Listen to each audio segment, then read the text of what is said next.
Hey everybody, what's going on? Norb Cam here. It's Monday, start of the week, and just wanted to tell you about the rally we had yesterday. It was the Big 12s Rally for 12s over in Ballard, and over at the Ballard Elks. And it was long anticipated countdown to this event. We've been working on it for a little while, and I must say it was a lot of fun. It was a great event for those of you who had a chance to check it out. We had a few hundred people there, so it was a pretty decent turnout, I'd say. Had good weather. And I think the most important thing is everybody had a good time and raised some money for some very good causes in the process. So we're still figuring things out to see exactly what the final tally is on everything, but we'll get that all worked out. But in the end, I think the event was a success. I think we will end up doing it again. So for all of you who did come to it, thank you so much. Big shout out to Seahawk mascot Boom, the Mariner Moose, the Seafair Pirates, the Seagulls, Superfans, Mr. and Mrs. Seahawk, Cannonball, Mama Blue, KJR, Sports Radio 950s, Brian Abker of the 12th Man Mania show was out there. All of our Seahawk fans who brought their Seahawk-themed trucks and cars out in the parking lot. Those were pretty awesome to see. Former Seahawk players Hillary Butler, Nesby Glasgow, Eddie McMillan, and Joe Tafoya were in the house as well. So also, and thanks to all the volunteers and all the vendors who came to show their wares and help out with the event. And especially to my team, the guys who did all the heavy lifting on this, Sarah Bryan, Anna McGinnis, Cindy Olsby, and of course, Mark Collins, my partner in crime. It was fun doing this thing with you, as well as jamming up there with your band, Latigo Lace. It was a lot of fun. Kind of funny to mix my group that does more of the R&B dance music with your country rock music, so it was a fun meshing of the two genres together. But we had a good time, not too bad for only one rehearsal. So hopefully we'll do this again. We'll do this again next year and be even bigger, and just even more money to be raised and more people to show up. So anyway, it's great to get through that and moving on to the next things. In fact, we do have another event. For those of you who are in Seattle, we're doing a 12s night out on July 12th. We're going to get a whole bunch of Seahawk fans to come support the Mariners on the 12th of July. So check out our Facebook page, 12s Helping 12s, to find out more information. And we are going to get a website up for all this too. Working on that right now. So so lots of stuff going on. I wanted to do a shout out specifically to a couple of vendors who were at the event yesterday, because I got their wares on me. They were kind enough to give me a little sample of their work. They're starting with Fresh Brewed Teas at freshbrewedteas.com. They do these really cool t-shirt designs, and they're actually officially licensed with the NFL Players Association, so these are legit. But check this out. This is one of their creations. They gave me this shirt. It's like a morph of Russell Wilson and Beast Mode. Isn't that cool? 24 and 3. Pretty awesome, huh?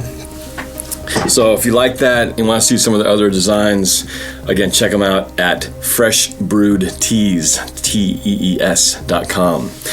And last but certainly not least, I want to talk about an artist who did pretty well auctioning some of his artwork.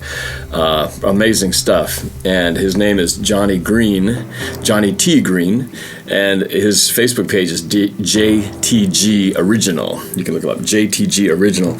And he does this technique called HD airbrushing, and he shocked the heck out of me. I'm going to put a video together kind of recapping the event as soon as I can, but he surprised me and actually gave this to me. And this is just the coolest thing. I get that, no glare in there. This is a depiction of Curse's game-winning catch against the Packers in the NFC Championship game. And again, he uses this technique called HD airbrushing. Isn't that awesome? Gave this to me, so thank you, Johnny. I really appreciate this. It's definitely going up. My favorite picture here in my studio. So anyway, check out his work. It's really good. It looks like it's almost like a kind of a neon, jumps off the canvas, so it's pretty amazing. So thank you again to both of you guys for the stuff. It's awesome. Today is Richard Sherman's birthday. Happy birthday to Richard. He turns 27 today, so I understand he's given some 27 bracelets or something on his website, the Richard Sherman website. But, yep, so happy birthday, Richard.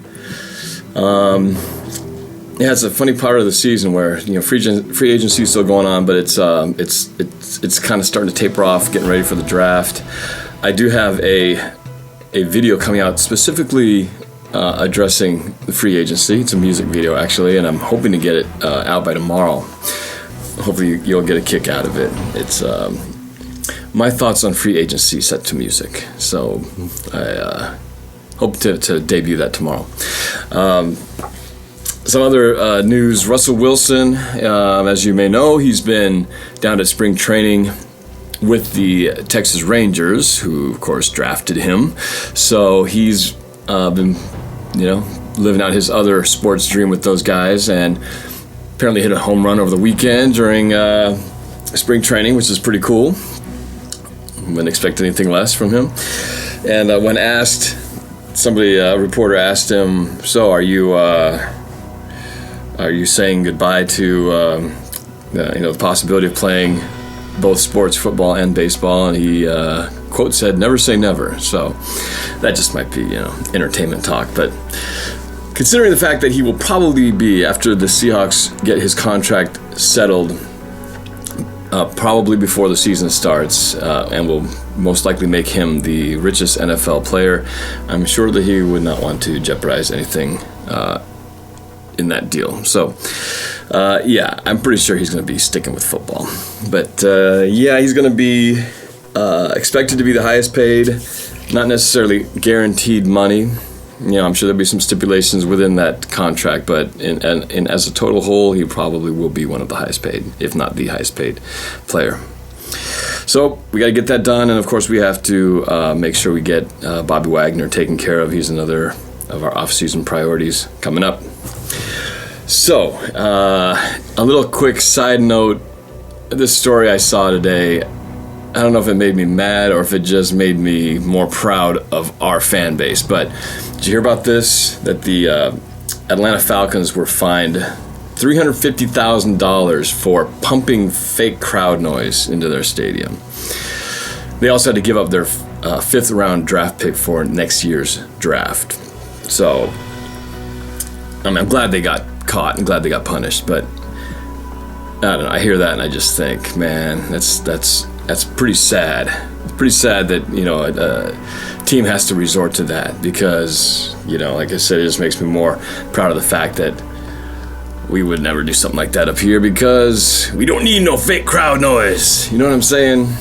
It's just something that we do. Yes, we have the acoustic design of a stadium that helps, but hey, when we were in the Kingdome, we were in the dome, just like the Falcons. That's the thing about it, is the Falcons, they're in a dome. You shouldn't have to pipe crowd noise in a dome if your fans are doing their job. And we did the same thing in the Kingdome, and they, for those of you who don't remember, back in the 80s, they actually had for a short while, they tried to legislate crowd noise out of the game by having a penalty on the crowd. Basically, they'd penalize the Seahawks if the crowd got too loud. The quarterback would just step away from the line of scrimmage and tell the official that he can't hear, and they would throw a flag.